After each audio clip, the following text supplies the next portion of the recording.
ବାହାଘର ପରେ ରୁଦ୍ରଙ୍କ ସହ ପ୍ରଥମ ଥର ନିଜ ବାପ ଘରକୁ ଗଲେ ଓଡ଼ିଆ ଅଭିନେତ୍ରୀ ସ୍ମରଣିକା। ତ ଫ୍ରେଣ୍ଡସ୍, ଆପଣମାନେ ତ ସମସ୍ତେ ଜାଣିଥିବେ ଗତ କିଛି ଦିନ ପୂର୍ବେ ସ୍ମରଣିକା ଓ ରୁଦ୍ରଙ୍କର ଲୁଚି ଲୁଚି ମନ୍ଦିରରେ ବିବାହ କରିଥିଲେ। ତାଙ୍କ ବାପ ଘର ଲୋକ, ଯିଏକି ତାଙ୍କ ବାପା ମା ତାଙ୍କ ଭାଇଙ୍କ ବିରୁଦ୍ଧରେ ଯାଇ ଏକଥା ତାଙ୍କ ବାପା ମାଙ୍କ କଥା ନ ମାନି ସେ ବାହାଘର ହୋଇଯାଇଥିଲା ତାଙ୍କର। ସେ ରୁଦ୍ରଙ୍କୁ ଭଲ ପାଇ ବିବାହ କରିଥିଲେ ଆଉ କୋର୍ଟ ମ୍ୟାରେଜ ମଧ୍ୟ କରିଥିଲେ। ଆଉ ବାହାଘର ଅଷ୍ଟମଙ୍ଗୁଳା ନ ଯାଉଣରୁ ଏବେ ବାପ ଘରକୁ ପୁଣି ଥରେ ଫେରିଛନ୍ତି ସ୍ୱାମୀଙ୍କ ସହିତ ସ୍ମରଣିକା। ତେବେ ଦର୍ଶକ ବନ୍ଧୁ, ଏବେ କ'ଣ ସ୍ମରଣିକାଙ୍କ ବାପା କ'ଣ ତାଙ୍କର ବୁଝାମଣା ଠିକ୍ ହୋଇଗଲା ନା ଏବେ ତାଙ୍କୁ ଘରୁ ତଡ଼ି ଦେବେ? ଏ ସମ୍ପର୍କରେ ସବୁକିଛି ଜାଣିବା ପାଇଁ ହେଲେ ଭିଡ଼ିଓଟିକୁ ପୁରା ଶେଷ ପର୍ଯ୍ୟନ୍ତ ଦେଖନ୍ତୁ। ଆଉ ଏହା ପୂର୍ବରୁ ଯଦି ଆପଣମାନେ ଆମ ଚ୍ୟାନେଲକୁ ସବସ୍କ୍ରାଇବ୍ କରିନାହାନ୍ତି ତାହେଲେ ସବସ୍କ୍ରାଇବ୍ କରି ପାଖରେ ଥିବା ବେଲ୍ ଆଇକନକୁ ଦବାଇ ଦିଅନ୍ତୁ।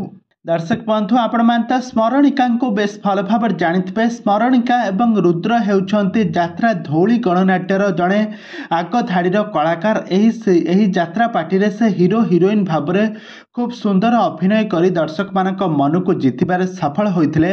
ତ ସ୍ମରଣିକା ପ୍ରଥମେ 2015 ମସିହାରେ ରଜ କୁଇନ୍ ଜିତିବା ପରେ ସେ ଗୋଟିଏ ପରେ ଗୋଟିଏ ରିଆଲିଟି ଶୋ ଏବଂ ଗୋଟିଏ ପରେ ଗୋଟିଏ ସିରିଏଲ୍ ଏବଂ ସିନେମାରେ ଅଭିନୟ କରି ଦର୍ଶକମାନଙ୍କ ମନକୁ ଜିତିବାରେ ସଫଳ ହୋଇଛନ୍ତି।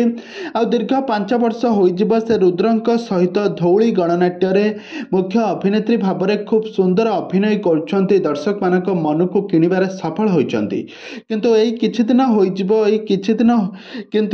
ଦିନ ହୋଇଯିବ ଧଉଳି ଗଣନାଟ୍ୟର ହିରୋ ରୁଦ୍ରଙ୍କୁ ଭଲ ପାଇ ବିବାହ କରିଛନ୍ତି, ମନ୍ଦିରରେ ଲୁଚି ଲୁଚି ବିବାହ କରିଛନ୍ତି। କିନ୍ତୁ ତାଙ୍କର ଏହି ବିବାହକୁ ସ୍ମରଣିକାଙ୍କ ଘର ଲୋକ ଆଦୌ ବି ରାଜି ନଥିଲେ, କାହିଁକି ନା ରୁଦ୍ର ପୂର୍ବରୁ ଥରେ ବିବାହ କରିଥିଲେ ଆଉ ରୁଦ୍ରଙ୍କୁ ବର୍ତ୍ତମାନ ସମୟରେ 55 ବର୍ଷ ବୟସ ହେଲାଣି।